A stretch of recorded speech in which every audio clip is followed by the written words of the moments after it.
24 दिसंबर पेरियार रामस्वामी नायकर स्मृति दिवस। आज समता, स्वतंत्रता एवं बंधुत्व के प्रबल समर्थक तथा तर्कवादी नेता पेरियार रामस्वामी नायकर जी का परिनिर्वाण दिवस है। पेरियार साहब ने 1920 में कांग्रेस के अधिवेशन में आबादी के अनुपात में आरक्षण की मांग किया था, जिसे कांग्रेस ने शुरुआती दौर में ही अस्वीकार कर दिया था। दक्षिण भारत में भेड़िया हरियाणा की धनगर जाति में जन्मे पेरियार साहब ने सच्ची रामायण की रचना कर सनातनवादियों की चूल्हे हिला दी थी। 24 दिसंबर 1973 को यह महामानव क्रांति की ज्योति प्रज्वलित कर हमें अलविदा कर गया। आज हम अपने इस महान पुरखा की स्मृति में श्रद्धावंत हैं।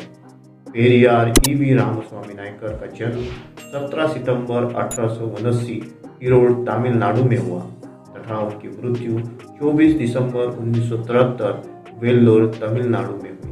उनका कार्यक्षेत्र तमिल राष्ट्रवादी समाज सुधारक ईवी रामस्वामी नायकर एक तमिल राष्ट्रवादी राजनेता और सामाजिक कार्यकर्ता थे। इनके प्रशंसक इन्हें आदर से पेरियार संबोधित करते थे।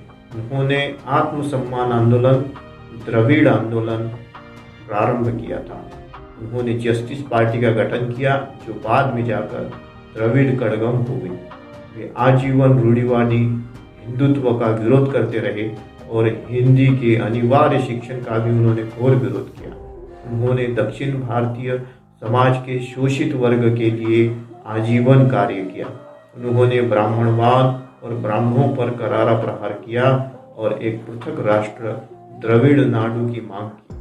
पेरियार ईवी रामस्वामी नायकर ने तर्कवाद, आत्मसम्मान और महिला अधिकार जैसे मुद्दों पर जोर दिया और जाति प्रथा का घोर विरोध किया। उन्होंने दक्षिण भारतीय गैर तमिल लोगों के हक की लड़ाई लड़ी और उत्तर भारतीयों के प्रभुत्व का विरोध भी किया।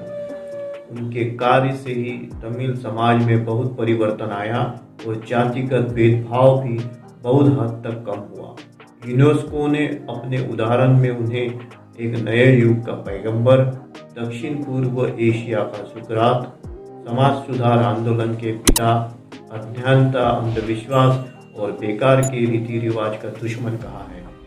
प्रारंभिक जीवन ईरोड वेंकट नायकर स्वामी का जन्म 17 सितंबर 1879 को तमिलनाडु के ईरोड में इस एक संपन्न और परंपरावादी हिंदू परिवार में हुआ था। इनके पिता वेंकटप्पा नायडू एक धनी व्यापारी थे। उनकी माता नाम चिन्ना थायामल था।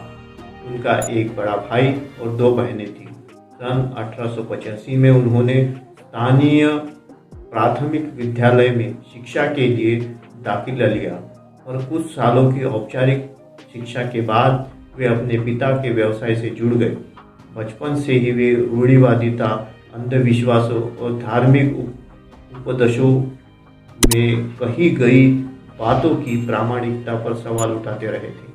उन्होंने हिंदू महाकाव्य और पुराणों में कही गई परस्पर विरोधी बातों को बेतुका कहा और माखौल भी उड़ाया। उन्होंने सामाजिक कुप्रथाएं जैसे कि बाल विवाह, देवदासी प्रथा, विधवा पुनर्विवाह का विरोध और स्त्रियों और दलितों के शोषण का खुलकर विरोध किया। उन्होंने जाति व्यवस्था का भी विरोध और बहिष्कार किया। ऐसे महामानव पेरियार रामस्वामी नायकर, उनके स्मृति में कोटि कोटि नमन। जय भीम, नमो बुद्धाय, जय भारत।